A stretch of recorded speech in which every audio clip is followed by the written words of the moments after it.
Hey, welcome back, guys. Our favorite showrunner and television phenom, Courtney Kemp, recently got on IG Live to discuss all things power, including the spinoffs, potential storylines, and the greatest things we'll probably never get to see. In today's video, I'll be covering the highlights of her latest expose and analyze what they could mean as we progress through the Powerverse. Before we begin, be sure to hit the like button, subscribe, and bell notification to immediately receive these videos. Also, big thank you to all of my channel donors. If you'd like to be the next one, drop $1 on that Cash App for us. Lastly, a spoiler alert is now in effect for all things power. Here we go. The first point that stood out from the Q&A session was Kemp's original power pilot. She stated that instead of the show beginning with Ghost at his club, it was supposed to start with him in AA. For those who are unaware, AA stands for Alcoholics Anonymous and would be quite fitting for the Ghost Man in hindsight. We know that his father struggled with alcohol addiction, as mentioned in the series on multiple occasions, and that Ghost himself increasingly leaned on the drug as his stresses began to mount.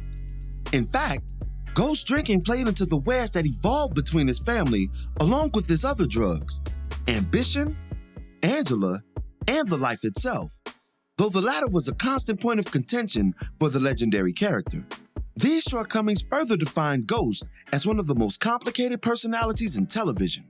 According to Kemp, the thought of a struggling addict simultaneously operating as a major drug distributor was extremely compelling. However, that storyline was just one of the many to hit the cutting room floor as CK was developing what would be Power's debut episode. While we're on the subject of the Ghost Man, Kemp also confirmed that Ghost did not kill his father. Instead, she informed the audience that local thugs, who his father was responsible for calling the police on, carried out the deed. Ghost's conversation with his uncle Gabe during 610 was referenced to further this point.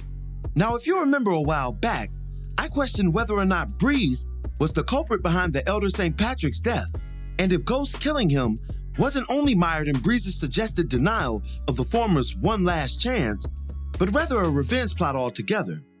The theory was also based on a previous CK Live from last summer, where she confirmed that whoever posed such a question was thinking in a way she admired. Additionally, I also believe Kanan could have been involved in the murder given his proximity to Breeze as street bosses during that time. Hopefully, Kanan's prequel will delve into this dynamic in the seasons to come. To that point, someone also posed the question of whether we'll see a Ghost and Tommy prequel spinoff, to which CK emphatically denied. Her disinterest in telling that story is rooted in the fact that we already know their fate, making suspense building an uphill battle. Though she asserted that Raising Kanan will technically serve as such a prequel, she was also mum on Ghost and Tommy's potential portrayal in later seasons of the third book. I hope she does incorporate them in the future, because just as we know the fate of Ghost and Tommy in Book 1, the same argument can be made for Kanan. There was so much alluded to regarding their past life that it will be almost criminal to omit them. And when you consider the mysterious history between the trio and those previously named yet currently unseen, there's just no way a youthful Ghost and Tommy don't at least appear in Book 3. We shall see though. When asked why Ghost never received the famed RIP compilation that every dead character to date has, CK put the onus on Starz. She affirmed that the network put those memoriams together, and not her personally. I don't doubt this to be the case, but I think there may be more to the story futuristically. The character of Ghost is dead, much to our chagrin, but that doesn't necessarily mean he'll stay that way. And if they decide to conjure him up later down the line in Book 2, an official acknowledgement of death would really screw things up. I'm not saying that would be the case definitively, but anything's possible in the Powerverse, I suppose.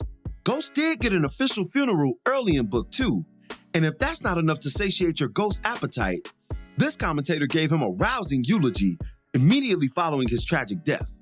On the subject of Book 2, Kemp updated us on a few things. First, Laz Alonso will not be a part of the main cast for Ghost Season 2. As we know, Alonso portrayed Detective Samuel Santana, who led the investigation following the pool murder at Stansfield. His absence as a main character leaves questions regarding how that investigation will intensify once Jabari's death is factored into the equation. Kemp also led on that Ghost Season 2 will cover the consequences of Tariq's actions from Season 1, especially Episode 10. If you remember, that's the episode where Tariq lied on the stand, killed his professor, and stowed his mother away in protective custody in order to separate her from her inevitable date with the Chancellor. 2 of those 3 actions will most definitely come back to bite Tariq in the immediate future, with the 3rd lingering between Tommy's trials in the upcoming 4th series. Keep in mind that Jabari Kelly's laptop is still an evidence hub for the police once the investigation ramps up towards discovering the true killer. And notes on Tariq, his drug activity, and his newfound crime family are all therein. Her final point on Book 2 dealt with Tariq and the women in his life. A question was posed about Tariq's true love, to which CK alluded to Tasha being his truest love in a way. Though weird on the surface, I understand what she meant here. Tasha was Tariq's first example of femininity, and the residue of her traits can be seen in all of the ladies in his world. They all have aspects of the woman he risked it all for. CK further elaborated that Tariq's true love is based on the Goldilocks story from the 3 Bears. In theory, one is too hot, the other is too cold, and the final one is just right. I'll leave it to you guys to decide which is which, as I've chronicled Tariq's relationship with all 3 women on this channel. But her assertion is definitely one to keep in mind as the story progresses in Season 2.